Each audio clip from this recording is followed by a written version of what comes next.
Jangan lupa subscribe YouTube channel Metro TV News dan jangan lupa nyalakan notifikasinya.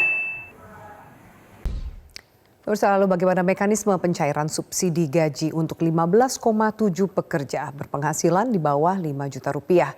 Untuk membahasnya sudah bergabung dari luar studio di Rut Jamsostek, Agus Susanto. Pak Agus Susanto, selamat sore. Selamat sore Mbak Afi. Iya, Pak Agus Susanto, untuk memastikan apakah berarti hari ini 2,5 juta pekerja sudah menerima 600.000 di batch pertama ini? Ya, jadi BP Jamsostek dalam hal ini menyediakan data calon penerima bantuan subsidi upah dan kita telah menyerahkan sebanyak 2,5 juta calon penerima subsidi upah kepada Kementerian Tenaga Kerja di hari Jumat kemarin, dan dari hasil koordinasi kita sudah mulai dilakukan pembayaran. Hari ini sudah ada yang menerima, tentunya masih perlu waktu karena jumlahnya kan banyak, mungkin bisa 1, 2, 3 hari. Tapi bahwa itu hanya masalah waktu ya Pak, apakah ada mungkin penyebab lain yang sehingga tidak otomatis menerima pada hari ini, tentu karena ini berita baik dan sangat dinantikan oleh para penerimanya? Ya, yang jelas 2,5 juta sudah kita serahkan dan untuk pembayaran itu ada ditangani oleh Kementerian Tenaga Kerja. Untuk detailnya mungkin di Kementerian Tenaga Kerja dan Perbankan. Tapi secara koordinasi kita karena jumlahnya besar, tentu perlu waktu untuk memproses pembayaran tersebut. Dan kita juga sudah mendapatkan laporan beberapa pekerja sudah menerima transfer tersebut. Pak Agus, ini 600.000 per bulan selama 4 bulan. Target besarnya adalah 15,7 juta pekerja. Yang cair pertama di batch pertama adalah 2,5 juta. Bagaimana dengan sisanya Pak? Ada sekitar 13,2 juta pekerja. Kapan mereka akan menerimanya? Ya, dari target 15,7 juta, kita sudah berhasil mengumpulkan nomor rekening bank para peserta sebanyak 13,8 juta. Dari 13,8 juta kita lakukan validasi secara berlapis. Dan kita dapatkan 10,8 juta yang sudah tervalidasi. Namun sesuai dengan koordinasi kita dan sesuai dengan juknis, kita lakukan secara bertahap. Untuk tahap pertama ini kita bayarkan 2,5 juta yang saat ini pembayarannya ditangani oleh Kementerian Tenaga Kerja dan Perbankan. Pak, bisa dijelaskan mungkin lebih jauh kenapa angkanya 600.000 sih Pak? Ini mungkin juga ada gambaran bagi masyarakat, angka 600.000 ini juga manfaat saran Anda sebaiknya digunakan untuk tetap produktif untuk konsumsi apa saja? Ya, jadi ini angka ini memang suatu kebijakan dari pemerintah. Jadi kami mengikuti angka tersebut. Saya kira juga ini bisa dimanfaatkan untuk membantu para pekerja yang terdampak agar meringankan beban mereka, khususnya untuk bisa mempertahankan dan meningkatkan daya beli masyarakat.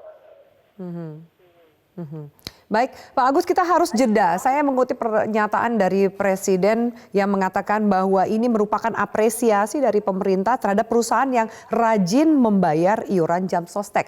Bagaimana dengan perusahaan yang mungkin tidak disiplin, bagaimana nasib karyawan mereka, terutama yang bergaji di bawah 5 juta? Apakah masih ada peluang itu? Kita lanjutkan sesaat lagi, tetaplah bersama kami.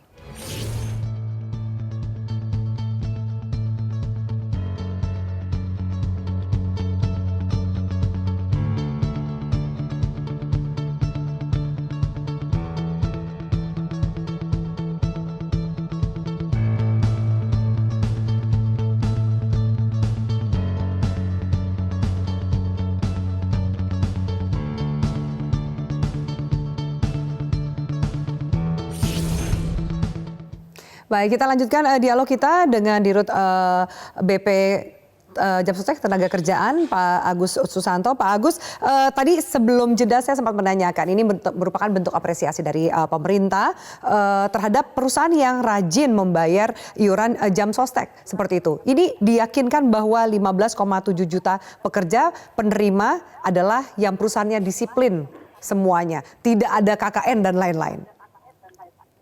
Ya, betul. Jadi para calon pemberi kerja ini dari perusahaan yang rajin mengiur kewajibannya. Dan saya kira kriterianya adalah kriteria tenaga kerja aktif. Tenaga kerja aktif ini adalah yang masih membayar iuran dan belum dilaporkan berhenti, termasuk juga yang menunggak iuran dan belum dilaporkan berhenti. Tetapi dari historicalnya mereka sebelumnya kan juga aktif mengiur. Sehingga inilah yang diberikan apresiasi oleh Bapak Presiden, mereka telah mengiur.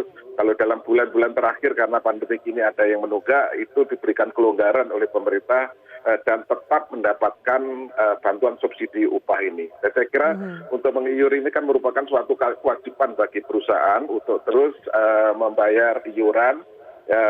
Ini adalah bentuk kepatuhan terhadap regulasi, karena kalau tidak dibayar maka akan merugikan karyawan itu sendiri. Karyawannya. Pak Agus, lalu bagaimana dengan perusahaan yang tidak disiplin untuk membayar iuran, sementara ada karyawannya yang masuk kategori penerima bantuan ini? Bagaimana, apakah masih ada kesempatan dan juga peluang untuk mereka mengurus?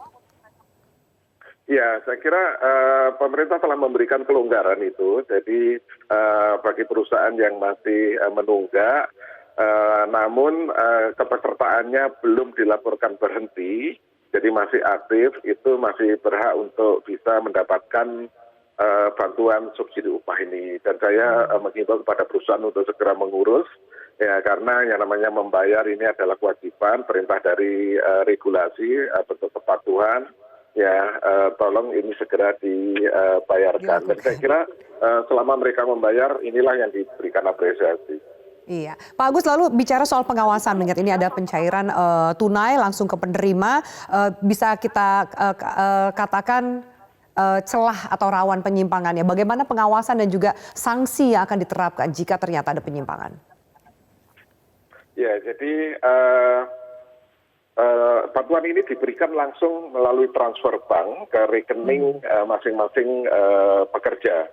Jadi kita memiliki data pekerja itu berdasarkan peserta aktif yang tercatat di BP Jam Sostek per 30 Juni. Datanya sangat lengkap sekali, ada by name, by address, tanggal lahir, nama ibu kandung, lengkap sekali. Tetapi yang belum ada nomor rekening bank. Nah, nomor rekening bank kita kolek, ya, kita sudah mendapatkan nomor rekening.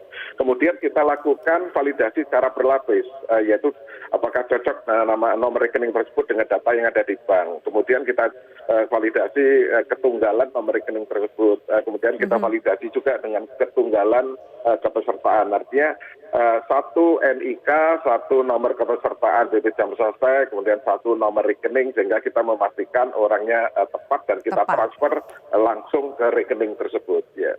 Baik, terima kasih. Semoga ini menjadi kabar baik di tengah situasi sulit masa pandemi. Terima kasih atas waktu dan keterangannya Pak Agus Susanto, Dirut BP Jam Sostek di Prime Time News.